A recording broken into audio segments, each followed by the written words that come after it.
Welcome to Bonafide HPP, a podcast designed to educate and support the families and caregivers of those affected by hypophosphatasia. As a mother and caregiver, host Deborah Fowler has discussions about this rare genetic bone disease with people from around the world. Join Deborah now as she speaks with this week's guest. Hi, I'm Cindy Reasor. I'm the project coordinator for Soft Bones, as well as a patient, caregiver, and advocate. I'm sitting in for Deborah Fowler today. Today's guest is Janni K. Janni is an HPP patient, caregiver, and advocate for hypophosphatasia. Thank you so much for joining me today and openly sharing your story with the world. So we'll just roll right into it. Tell our listeners a little bit about yourself outside of HPP. Well, I am a retired RN, but once a nurse, always a nurse.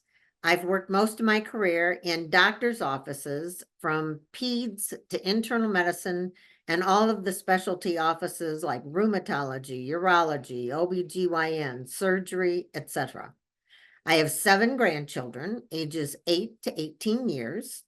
I can't tell you how many injuries, rashes, etc. I have seen via a video call or a picture asking, "What do you think, Nurse Granny Janni? Does it need stitches? Is this rash contagious?" etc. I do my best. I have been in a book club for 24 years. All of us had kids in the same high school when we started. We meet once a month, so we have read over 250 books. It's always fun hearing what others liked or disliked about the book we just read. It's also forced me into reading books that I would never have chosen on my own. I also enjoy cooking, baking, and passing along my mother's recipes on things like how to make homemade egg noodles to my children. Some of my mom's recipes are ones that I have to show my kids how to do, as there really isn't an actual written down recipe.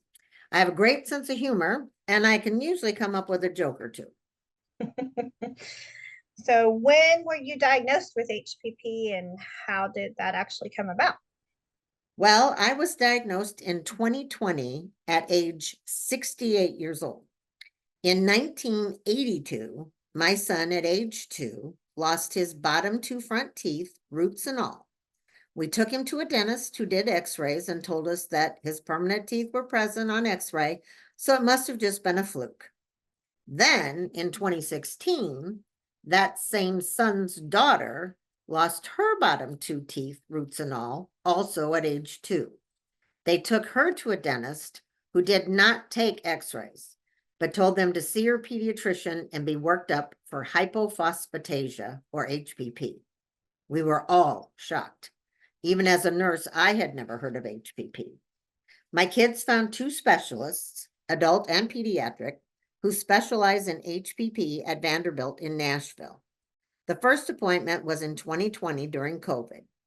As my son and daughter-in-law were giving family history at his appointment, they said that he most likely got his genetic mutation from his mom, aka me. Looking at my past history, they mentioned that I had broken ribs from coughing, teeth break off while flossing, multiple stress fractures in my feet just from walking, a tumor in my wrist that was first diagnosed as a healing fracture, when in fact it was just a large deposit of calcium that eventually was removed, and I've had degenerative disc disease in my entire spine.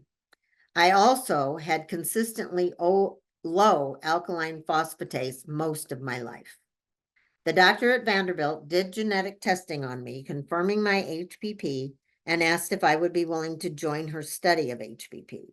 Of course, I said yes, that I would, and I continue to see her once a year, but I contact her with questions throughout the year. So were there earlier signs in your life that you had HPP that were missed? Yes, there were. At age 5, I had my first dental appointment, and I had 13 cavities. My sister, who had the same diet as me, had no cavities. At age 11, I was diagnosed with Osgood-Schlatter's in both knees. I also had all of the stress fracture, broken ribs, and dental issues I talked about before. Because I did have symptoms prior to turning 18 years old, I qualified for an injectable treatment that I administer to myself 6 days a week. So far, after being on treatment for 2 years, I have not had any new fractures. That's good. So do any other family members have signs and symptoms of HPP? Other than my one son and my one granddaughter, no one else has HPP that we know of. My other 2 children both had genetic testing, and thankfully they neither one had the genetic mutation. Looking back, my mother, her mother, my grandma, and her mother, my great-grandma, all had horrible teeth. My mom had no teeth come in along both lower jaws where your molars should be. She also had consistently low alkaline phosphatase that was never addressed. So I have a feeling this has been genetically passed on for at least 6 generations that I have information about. Oh, wow. It's great that you can trace it back that far, but unfortunate that they didn't know what they had going on. So besides the injection treatments, how are you managing your HPP? Well, at first, I had the mommy guilt. I had passed this on to my son and my granddaughter. I know it wasn't anything that I knowingly did, but it didn't stop me from having those feelings. I do appreciate that having the diagnosis of HPP has explained so many of the symptoms that I had been having for years with no explanation at all. I also now know that I have limitations on what I should and shouldn't do. I mentioned how much I like cooking, and I used to stand in the kitchen for hours at a time, making batches of lasagna, baking dozens of cookies, etc. I know now I cannot do that. I make sure I do things in steps, like make the cookie dough one day and bake the cookies the next few days. This way I'm not completely exhausted and in so much pain like I have been in the past. I still have a lot of pain in various spots all over my body. I would say I'm never really completely pain-free, but now I know why. I've had multiple MRIs, x-rays, CT scans, plus I've tried physical therapy, epidural injections, acupuncture, and many different pain meds. Some worked, some didn't. But I can say I have been able to keep my pain manageable with the current meds I am taking. Well, that's good. Is there anything that you would want the world to know about HPP? Oh, yes, there is. First and foremost, be your own advocate. Don't let any doctor poo-poo your symptoms or condition.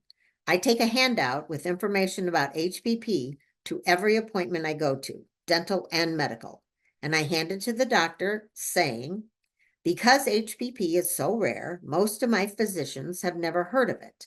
I don't expect you to already know about HPP, but I do expect you to learn about it if I am to remain your patient. I tell all of my friends, look at your blood results. If your alkaline phosphatase is low and you have dental or bone issues, consider looking into the possibility of you having HPP.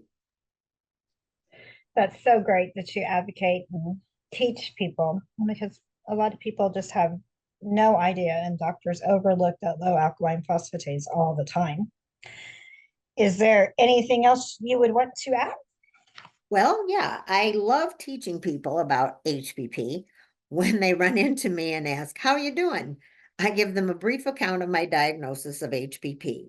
They are shocked that it took so long for me to get diagnosed. I also have found support by being involved with the Soft Bones Facebook site, working with my caseworker, and being able to reach out to my specialist in Nashville whenever I have concerns. One of the best things that I have found is the HPP merchandise site. Every Christmas, all of my grown children, their spouses, and my grandchildren get HPP sweatshirts or t-shirts or tote bags with the HPP logo on them. I have quite an array of t-shirts and sweatshirts that I proudly wear, and I explain what I'm wearing to people that I run into. I usually wear the long sleeve t-shirt that has E83.39 to doctor appointments and explain that I am wearing the billing code they should include on my diagnosis for that day's visit. At age 71, I got my first tattoo. It's the HPP in the shape of the hippopotamus that Soft Bones uses on some of their merchandise. I proudly show it on the inside of my right lower leg to all my friends. My grandchildren thinks it's pretty awesome that Granny Janni actually has a tattoo. Well, I think that's pretty awesome too. So you are very inspiring, and we definitely appreciate you sporting our shirts and getting the message out. And very cool that you wear your diagnostic code to your doctor's appointments. Hopefully they've learned to use that code correctly for you. I hope so. Well, thank you so much for sharing your journey with us today. All of our HPP journeys are so unique yet so similar in many ways. By sharing our stories, it really helps other patients relate and know they are not alone. And that is it for today's podcast. This has been a production of Bonafide HPP, the official podcast of Soft Bones, the U.S. Hypophosphatasia Foundation. For more information, you can go to www.softbones.org.